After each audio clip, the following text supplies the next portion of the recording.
ಶ್ರೀ ದತ್ತಭಾಗವತ.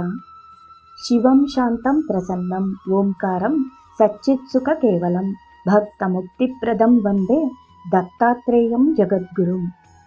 ಭಾಗ 4. ಉತ್ತರಕಾಂಡ. ದ್ವಿತೀಯ ಸ್ಕಂದ.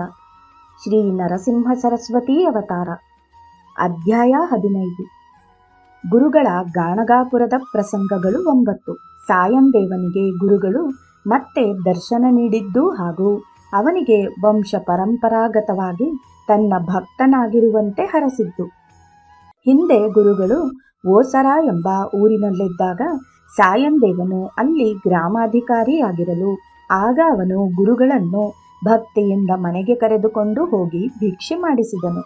ಅದಕ್ಕೆ ಸಂತುಷ್ಟರಾದ ಗುರುಗಳು ಅವನಿಗೆ ಆಶೀರ್ವಾದವನ್ನಿತ್ತು ನಿನ್ನ ವಂಶಜರು ವಂಶ ಪಾರಂಪರ್ಯವಾಗಿ ನಮ್ಮ ಭಕ್ತರಾಗಲಿ ಎಂದು ಹರಸಿದರು. ಮುಂದೆ ಅವನು ತನ್ನ ಊರಾದ ಕಡಗಂಚಿಗೆ ಬರಲು ಆಗ ತನ್ನೂರಿನ ಹತ್ತಿರವಿರುವ ಗಾಣಗಾಪುರದಲ್ಲಿ ಅದೇ ಗುರುಗಳಾದ ನರಸಿಂಹ ಸರಸ್ವತಿ ಯತಿಗಳು ಇರುವುದು ತಿಳಿದ ಆ ಸಾಯಂದೇವನು ತನ್ನ ಕುಟುಂಬ ಸಮೇತವಾಗಿ ಒಂದು ದಿನ ಅವರ ದರ್ಶನಕ್ಕಾಗಿ ಗಾಣಗಾಪುರದ ಗುರುಮಠಕ್ಕೆ ಬರುವನು. ಮಠಕ್ಕೆ ಬಂದವನೇ ಗುರುಗಳಿಗೆ ಸಾಷ್ಟಾಂಗ ನಮಸ್ಕಾರ ಮಾಡಿ ಹಿಂದಿನ ಸಂಗತಿಯನ್ನು ನೆನಪು ಮಾಡಿಕೊಡುವನು. ಆಗ ಗುರುಗಳು ಮತ್ತೆ ಹರ್ಷಿತರಾಗಿ ಅದೇ ಹಿಂದೆ ತಾನು ಹೇಳಿದ ಮಾತನ್ನೇ ಪುನರುಚ್ಚರಿಸುವರು. ಆಗ ಸಾಯಂದೇವನು ಇಂದಿನಿಂದ ನಾನು ಕೂಡ ತಮ್ಮ ಭಕ್ತನಾಗಿ ಇಲ್ಲೇ ಇರುವೆನೆಂದು ಪರಿಪರಿಯಾಗಿ ಹೇಳಲು ಗುರುಗಳು ಒಪ್ಪಿಗೆ ಸೂಚಿಸುವರು. ಸುಮಾರು 3 ತಿಂಗಳ ಕಾಲ ಸಾಯಂದೇವನು ನಿಷ್ಠೆಯಿಂದ ಗುರುಸೇವೆ ಮಾಡಿಕೊಂಡು ಮಠದಲ್ಲೇ ಇರಲು ಒಂದು ದಿನ ಗುರುಗಳಿಗೆ ಸಾಯಂದೇವನ ಗುರುಭಕ್ತಿಯನ್ನು ಓರೆಗಚ್ಚುವ ವಿಚಾರ ಮಾಡುವರು. ಅದೇ ದಿನ ಇದ್ದಕ್ಕಿದ್ದಂತೆ ಸಾಯಂಕಾಲ ಅವರು ಸಂಗಮಕ್ಕೆ ಹೊರಡಲು ಸಾಯಂದೇವನೂ ಕೂಡ ಅವರ ಹಿಂದೆಯೇ ಹೊರಡುವನು. ಆ ದಿನ ಅಲ್ಲೇ ರಾತ್ರಿಯಾಗಲು ಕತ್ತಲಾಗುವುದು. ಅಲ್ಲಿ ಅಶ್ವತ್ಥ ಗಿಡದ ಕೆಳಗೆ ಕುಳಿತ ಗುರುಗಳು ಸಾಯಂದೇವನ ಜೊತೆ ಮಾತನಾಡುತ್ತಾ ರಾತ್ರಿ ಬಹಳವಾಗಿರಲು ಅತ್ತ ಆಕಾಶದಲ್ಲಿ ಇದ್ದಕ್ಕಿದ್ದಂತೆ ಮೋಡ ಕವಿದು ಭಯಂಕರವಾದ ಮಳೆ ಸುರಿಯ ಹತ್ತಿತು. ಗುರುಗಳು ಸಾಯಂದೇವನನ್ನು ಕುರಿತು, ಸಾಯಂದೇವ, ಈ ಧಾರಾಕಾರ ಮಳೆಯಿಂದಾಗಿ ನಮಗೆ ಬಹಳ ನಡುಕ ಹುಟ್ಟಿದೆ. ಆದ್ದರಿಂದ ನೀನು ತತ್ಕ್ಷಣವೇ ಗುರುಮಠಕ್ಕೆ ಹೋಗಿ ಅಗ್ಗಿಷ್ಟಿಕೆಯನ್ನು ತರಬೇಕು. ಆ ಅಗ್ಗಿಷ್ಟಿಕೆಯಿಂದ ನಾವು ಕಾಯಿಸಿಕೊಳ್ಳಬೇಕಾಗಿದೆ ಎನ್ನಲು ಸಾಯಂದೇವನು ಮಠದತ್ತ ಹೊರಡಲು ಸಿದ್ಧನಾಗುವನು. ಆಗ ಮತ್ತೆ ಸಾಯಂದೇವನನ್ನು ಕುರಿತು ಗುರುಗಳು, ಸಾಯಂದೇವ, ದಾರಿಯಲ್ಲಿ ಹೋಗಿ ಬರುವಾಗ ಎಡಬಲಕ್ಕೆ ನೋಡದೆ ಬೇಗ ಹೋಗಿ ಬಾ ಎಂದು ಹೇಳಿ ಕಳುಹಿಸುವರು.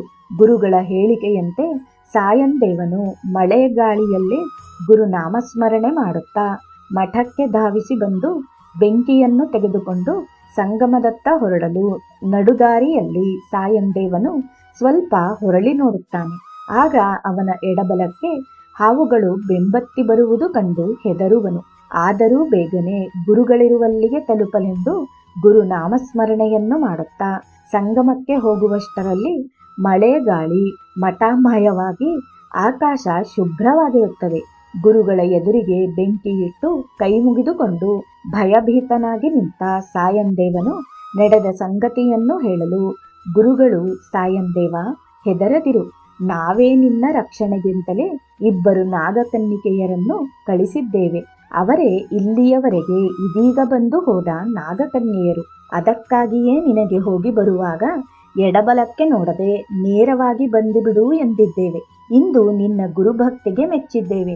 ಮುಂದೆ ನೀನು ಹಲವು ಭಾಷೆಯ ಕವಿಯಾಗಿ ಪ್ರಸಿದ್ಧಿ ಪಡೆಯುವೆ ಎಂದು ಅವನ ತಲೆಯ ಮೇಲೆ ತಮ್ಮ ವರದ ಹಸ್ತವನ್ನಿಡಲು ಅವನ ಬಾಯಿಯಿಂದ ಸಂಸ್ಕೃತ ಹಾಗೂ ಕನ್ನಡದಲ್ಲಿ ಗುರುಗಳ ಕುರಿತಾದ ಹಾಡುಗಳು ಆಗಲೇ ಉತ್ಪನ್ನವಾಗುತ್ತವೆ. ಅವುಗಳಲ್ಲೊಂದಾದ ಸಾಯಂದೇವ ವಿರಚಿತ ಕನ್ನಡ ಪದ ಎಂತೆಂದರೆ, ಕಂಡೆನಿಂದು ಭಕ್ತ ಜನರ ಭಾಗ್ಯನಿಧಿಯ ಭೂಮಂಡಲದೊಳಗೆ ನಾರಸಿಂಹ ಸರಸ್ವತಿಯ, ಕಂಡೆನಿಂದು ಉಂಡೆನಿಂದು ಪಾರಿಜವಳ ಪಾದವನ್ನ ರಾಜಕಮಲದೊಳತರುವ ಅಂತರ್ಧ್ಯಾನಿಸಿ, ಸುಖಿಸುವ ಜನರುಗಳ ನಿತ್ಯವಾಕ್ಯ ಕರುಣಾ ಸುಗುಣ ಧರೆಗೆ ಗಾಣಗಾಪುರದಾಸ ಸಾಯನನ, ಈಗ ಜಗದೊಳು ಕಂಡೆ ನಾನಮ್ಮ, ಇಂದು ಕಂಡೆ ನಾನಮ್ಮ, ಮಂಡಲದೊಳಗೆ ಯತಿಗುರುರಾಯ ಚಂದ್ರಮನ, ತತ್ವಬೋಧಕನ ಉಪನಿಷತ್ ತತ್ವಚರಿತನ್ನ, ಅವ್ಯಕ್ತವಾದ ಪರಬ್ರಹ್ಮ ಮೂರ್ತಿಯನ್ನ, ಶೇಷಶಯನನ್ನ ಪರಮೇಶ ಕಾಯನ್ನ ಲೇಷ ಕೃಪೆಯನ್ನೀವ ಗಂಧ ಪರಿಮಳದಿಂದ. ಹೀಗೆ ಸಾಯಂದೇವನು ಮುಂದೆ ಗುರುಗಳ ಕುರಿತಾಗಿ ಅನೇಕ ಪದಗಳನ್ನು ರಚಿಸಿ ಹಾಡಲು ಗುರುಗಳು ಸಾಯಂದೇವನನ್ನು ಕುರಿತು, ಸಾಯಂದೇವ, ಈಗ ಮತ್ತೆ ನೀನು ಆ ಯವನನಾದ ಬ್ಲೇಚ್ಚರ ಸೇವೆಗೆ ಅಲ್ಲಿಗೆ ಹೋಗಬೇಡ, ಇಲ್ಲೇ ಇದ್ದು ಸುಖವಾಗಿರು. ಅತ್ತ ಅದೇ ಸಮಯಕ್ಕೆ ಅಲ್ಲಿಗೆ ಬಂದ ಅವನ ಕುಟುಂಬ ವರ್ಗದವರನ್ನೂ ಕೂಡ ಹರಸಿ ಸಾಯಂದೇವನ ಮಗನಾದ ನಾಗನಾಥನನ್ನು ಹತ್ತಿರ ಕರೆದು ಅವನ ತಲೆಯ ಮೇಲೆ ತನ್ನ ವರದ ಹಸ್ತವನ್ನಿಟ್ಟು, ಇವನು ಬಹಳ ಶ್ರೀಮಂತನಾಗುವನು, ಅಲ್ಲದೆ ಇವನಿಗೆ ಬಹು ಸಂತತಿ ಪ್ರಾಪ್ತವಾಗುವುದು ಎಂಬ ವರದ ವಾಕ್ಯ ನುಡಿಯಲು ಎಲ್ಲರೂ ಗುರುಗಳಿಗೆ ನಮಸ್ಕರಿಸಿ ವರದ ವಾಕ್ಯವನ್ನು ನುಡಿಯಲು ಎಲ್ಲರೂ ಗುರುಗಳಿಗೆ ನಮಸ್ಕರಿಸಿ ಮನೆಗೆ ಹೋಗುವರು. ಆದರೆ ಸಾಯಂದೇವನು ಗುರುಗಳ ಸೇವೆ ಮಾಡಿಕೊಂಡು ಮಠದಲ್ಲಿಯೇ ಇರುವನು. ನಂತರ ಅವನು ಬರೆದ ಸಾಯಂದೇವ ಕೃತ ಸಂಸ್ಕೃತ ಗುರುವಾಷ್ಟಕಂ ಹೀಗಿದೆ.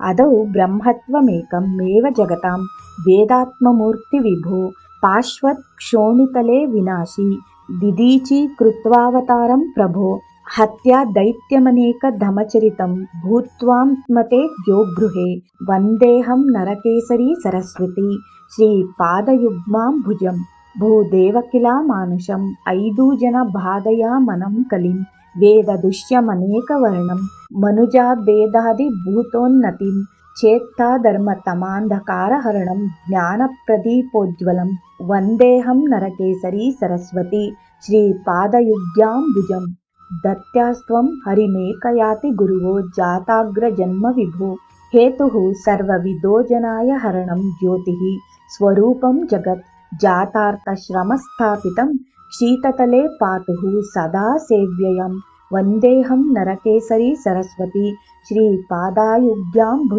ಚರಿತಂ ಚಿತ್ರಮನಂಕ ಕೀರ್ತಮತುಲಂ ಪರಭೂತಾ ಭೂಮಂಡಲೆ ಮೂಖಂ ವಾಕ್ಯ ದಿವ್ಯಾಂತಕಸ್ಯಾ ನಯನಂ ವಂತ್ಯಾ ಚ ಪುತ್ರಂ ದದತ್ ಸೌಭಾಗ್ಯಂ ವಿಧಿವಾಚ ದಾಯಕ ಶ್ರಿಯಂ ದಾತ್ವ ಚ ಭಕ್ತಂ ಜನ ವಂದೇಹಂ ನರಕೇಸರಿ ಸರಸ್ವತಿ ಶ್ರೀ ಪಾದಯುಗ್ಯಾಂ ದುರಿತ ಘೋರ ದರಿದ್ರ ದಾವಾತಿ ಮಿರಂ ಹರಣಂ ಜಗಜ್ಯೋತಿಪಂ ಸುರಧೇನು ಸುರಪಾದ ಪೂಜಿತಂ ಜನಂ ಕರುಣಾಬ್ಧಿ ಭಕ್ತಾರ್ತಿಹ ನರಸಿಂಹೇಂದ್ರ ಸರಸ್ವತೀಶ್ವರ ವಿಭೋ ಶರಣಾಗತಂ ರಕ್ಷಕಂ ವಂದೇಹಂ ನರಕೇಸರಿ ಸರಸ್ವತಿ ಶ್ರೀ ಪಾದಯುಗ್ಯಾಂ ಗುರುಮೂರ್ತಿ ಚರಣಾರವಿಂದಯ ಗಲಂ ಸ್ಮರಣಂ ಕೃತಂ ನಿತ್ಯಸೌ ಚರಿತಂ ಕ್ಷೇತ್ರಮನೇಕ ತೀರ್ಥ ಸಫಲಂ ದರಿದಾದಿ ಭಾಗೀರಥಿ ತುರಗಂ ಮೇಧ ಸಹಸ್ರ ಗೋವಿಂದೋ ಜನಾಃ ಸಮ್ಮತ್ ದದನ್ಸ್ತತ್ ಫಲಂ ವಂದೇಹಂ ನರಕೇಸರಿ ಸರಸ್ವತಿ ಶ್ರೀ ಪಾದಯುಗ್ಯಾಂ ನೋ ಶಕ್ಯಂ ತವ ನಾಮ ಮಂಗಳಸ್ತವಂ